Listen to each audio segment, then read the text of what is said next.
பிரமிடை கட்டுனது ஏலியன்ஸா அப்படிங்கிற கேள்விக்கு இன்னும் அர்த்தம் தெரியாம தான் இருக்குது. ஏன்னா பிரமிட் எப்படி கட்டப்பட்டுச்சு அப்படிங்கிறதுக்கு நிறைய தியரி இருந்துகிட்டே இருக்குது. எபிசோடு 1 and 2ல எகிப்து எப்படி உருவாச்சு, பிரமிடு எதுக்காக கட்டப்பட்டுச்சு அப்படிங்கிற விஷயத்த நம்ம பார்த்துருக்கோம். ஸோ எபிசோட் 1, 2 பார்க்காதவங்க இருந்தீங்கன்னா நான் இந்த வீடியோட டிஸ்கிரிப்ஷன்ல அதோட லிங்கை கொடுக்குறேன். முதல்ல எபிசோட் 1, 2 பாருங்க. பார்த்துட்டு வந்துட்டு இந்த வீடியோ பார்த்தீங்கன்னா உங்களுக்கு கிளியரா புரியும். ஒரு அவேர்னஸ் நியூஸ் இருக்கு.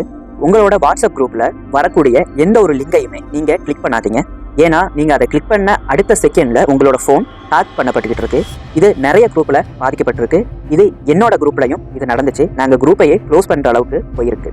ஸோ பி கேர்ஃபுல்லா இருங்க. நம்மளோட வீடியோக்கு ஒரு லைக்கை போட்டுருங்க. அப்படியே உங்களோட ஃப்ரெண்ட்ஸ் அண்ட் ஃபேமிலிக்கு ஷேர் பண்ணுங்க. நம்மளோட சேனலை சப்ஸ்கிரைப் பண்ணிக்கோங்க. பெல் ஐக்கானை கிளிக் பண்ணி வச்சுக்கோங்க. வாங்க பிரமிடு எப்படி கட்டப்பட்டுச்சு அப்படிங்கிறத எகிப்துல போய் பார்த்துட்டு வரலாம். Welcome to reading of history.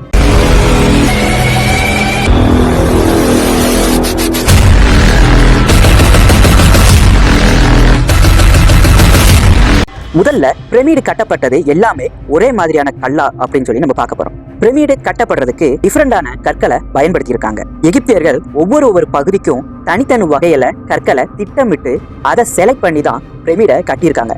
பிரமிடோட உள்பகுதியில, அதாவது அடிப்படை கட்டமைப்புல அதிகமா பயன்படுத்தப்பட்டது சுண்ணாம்புக்கல் தான். இந்த கற்கள் பெரும்பாலும் கிசா பகுதியை சுற்றி உள்ள உள்ளூர் குவாரிகளில இருந்து கட் பண்ணி எடுத்துட்டு வந்திருக்காங்க. இந்த சுண்ணாம்பு கற்கள் வெட்டதுக்கு ரொம்பவும் எளிமையா இருக்கும். ஆனா இந்த சுண்ணாம்பு கற்களுக்கு ஒரு கல்லுக்கு மேல இன்னொரு கல் அடுக்கப்பட்டதுக்கு அப்புறமா ரொம்பவும் ஸ்ட்ராங்கான கல்லா அது மாறும். இதுதான் அந்த கல்லோட பெருமையான ஒரு தன்மை. பிரமிடோட உள்ள இருக்கக்கூடிய முக்கிய அறைகள் எல்லாமே, அதாவது குறிப்பா பார்வோன் அடக்கம் செய்யப்பட்ட அறைகள் இருக்குல்ல, அந்த அறைகள்ல சாதாரண கற்கள் பயன்படுத்தப்படல.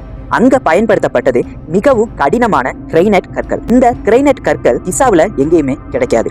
இது சுமார் 800 கிலோமீட்டர் தொலைவில் இருக்கக்கூடிய அஸ்வான் அப்படிங்கிற ஒரு இடத்துல இருந்து கொண்டு வரப்பட்டுச்சு. இந்த கிரைனட்டோட எடை எவ்வளவு இருக்கும்னா 2 டன்ல இருந்து 15 டன் வரைக்கும் இருக்கும். 2000 கிலோல இருந்து 15000 கிலோ வரைக்கும் இருக்கும் அப்படிங்கிறத கால்குலேட் பண்ணியிருக்காங்க. இவ்வளவு பெரிய கற்களை அந்த காலத்துல இத்தனை தூரம் கொண்டு வந்ததே ஒரு பெரிய ஒரு அதிசயம். நம்ம பிரமிடை பார்க்க தொடங்குனதுல இருந்து இது வரைக்கும் எகிப்தியர்கள் நம்மளை ஏக்க வச்சுக்கிட்டு தான் இருக்காங்க. இதுக்கப்புறமா பிரமிடோட வெளிப்புறத்துல மூடிய அழகான வெள்ளை மேற்பரப்பு இருக்கு. அதாவது இப்ப நம்மளால அதை பார்க்க முடியாது. ஆனா பல நூறு ஆண்டுகளுக்கு முன்னாடி இதுக்கு மேல இருந்தது வெள்ளையான தோற்றத்துல தான் இருந்திருக்கு. அந்த மிக உயர்தரமான வெள்ளை சுண்ணாம்பு கற்கள் பயன்படுத்தப்பட்டுச்சு. இந்த கற்கள் கெய்ரோ அருகே உள்ள தூரா என்ற இடத்துல இருந்து எடுக்கப்பட்டுச்சு. சூரிய ஒளி இதுல விழும்போது இந்த கற்கள் பிரமிடை மின்னும் மலை போல காட்டியதா பழங்கால வரலாற்று ஆசிரியர்கள் பதிவு செய்திருக்காங்க. ஆனா நம்ம இன்னைக்கு பார்க்கும்போதே மங்கலான பிரமிடுகளை தான் பார்க்க முடியுது. ஏன்னா அது காலப்போக்குல வெளியில இருந்த அந்த சுண்ணாம்பு கற்கள் எல்லாமே கலன்று ஒன்றுக்கு மேல ஒன்று உடைந்து கீழே விழுந்து போயிருச்சு. இது இயற்கையால கூட இருக்கலாம். இந்த கற்கள் எல்லாம் எப்படி கொண்டு வரப்பட்டுச்சு அப்படிங்கிறது முக்கியமான ஒரு கேள்வியா இருக்குது. அதற்கு பதில் வேற எங்கேயுமே போக வேண்டாம். அதுக்கு பதில் நைல் நதி தான்.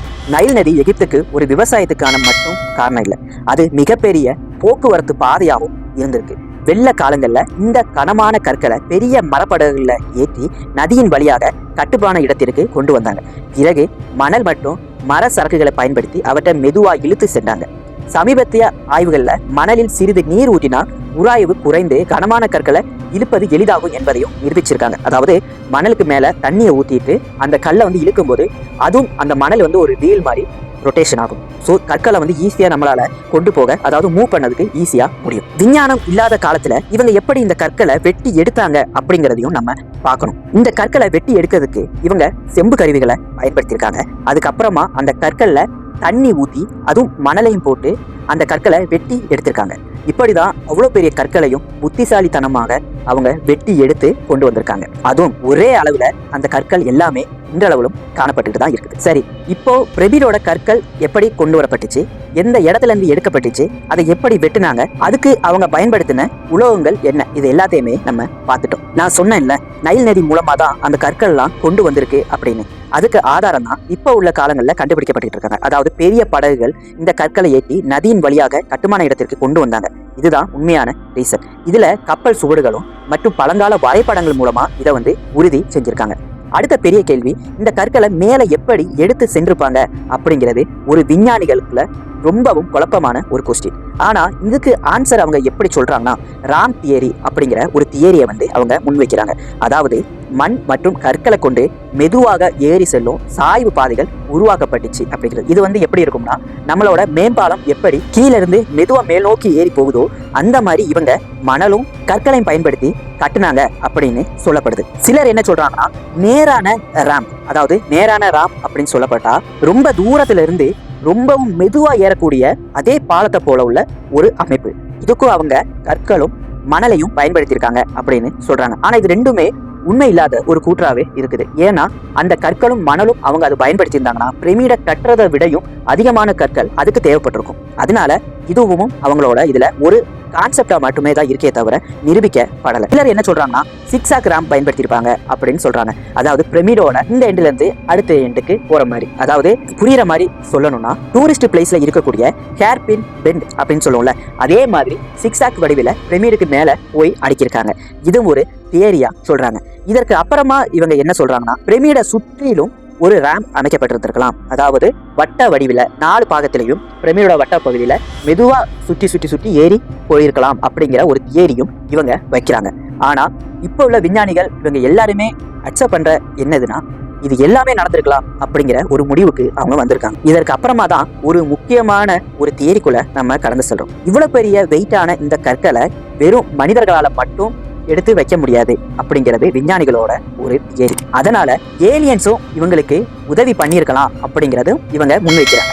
ஆனா அதற்கான எந்த ஒரு வரைபடங்களும் அல்லது எந்த ஒரு சுவடுகளோ அல்லது எந்த ஒரு நிரூபிக்கக்கூடிய சாட்சிகளோ இதற்கு கிடையாது. இது வெறும் ஒரு ஏரி மட்டும்தான். ஒரு மனுஷனுடைய அறிவியல் கூற்றுப்படி ஒரு மனிதனோட எடை 50 கிலோ இருந்துச்சுன்னா அவனோட இடையில இருந்து 2 மடங்கு இடைய அவனால தூக்க முடியும். அதாவது அவன் 50 கிலோ இருந்தான்னா 100ல இருந்து 150 கிலோ வரை அவனால விசாரமா தூக்க முடியும். அதற்கு மேல அவனால தூக்குறது ரொம்பவும் கடினமான ஒரு விஷயம்.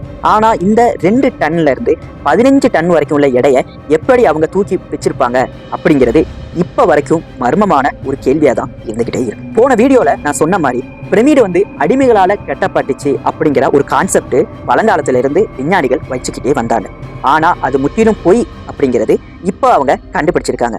ஏன்னா அவங்க பிரமிடை சுற்றிலும் கிடைக்கப்பட்ட எச்சங்களும் அந்த வேலையாட்கள் தங்கி இருந்த குடியிருப்புகளும் மருத்துவ சிகிச்சை சுவடுகளும் இவை எல்லாமே அவங்க அடிமைகள் கிடையாது.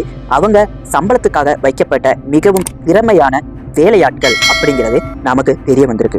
அதனால அந்த அடிமைகள் அப்படிங்கிற கான்செப்ட் அந்த இடத்துல இருந்து எடுக்கப்பட்டு அது பொய்யான ஒரு கான்செப்ட் அப்படிங்கிறது நிரூபிக்கப்பட்டிருக்கு. அறிவியல் என்ன சொல்கிறது என்றால், மனிதனின் புத்திசாலித்தனமே இதற்கு காரணம். செம்பு கருவிகள், மணல் மற்றும் நீர் பயன்படுத்திய வெட்டும் தொழில்நுட்பம், கணித அறிவு, வானியல் அறிவு இவை எல்லாம் சேர்ந்துதான் பிரமிடை உருவாக்கப்பட்டுச்சு. இந்த லேசர் ஸ்கேனிங் 3D ஆய்வுகள் மூலம் அந்த காலத்திலேயே மிக உயர்ந்த அறிவியல் புரிதல் எகிப்தியர்களுக்கு இருந்ததுங்கிறது உண்மை. ஆனா அது அவங்களுக்கு எப்படி வந்துச்சு அப்படிங்கிறது இன்றைய வரைக்கும் மர்மமான ஒரு விஷயமாவே இருக்குது. இத்தனை உண்மைகளை வெளியில வந்தாலும் பிரமிடு இன்னும் முழுமையா திறக்கப்படல. இன்னும் கண்டுபிடிக்கப்படாத அறைகள் இருந்துகிட்டு தான் இருக்கு. இன்னும் புரியாத பாதைகளும் அதற்குள்ள இருக்குது.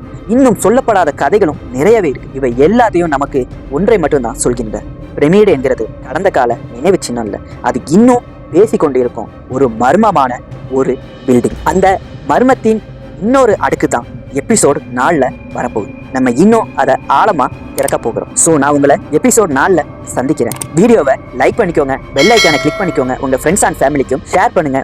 நன்றி, வணக்கம்.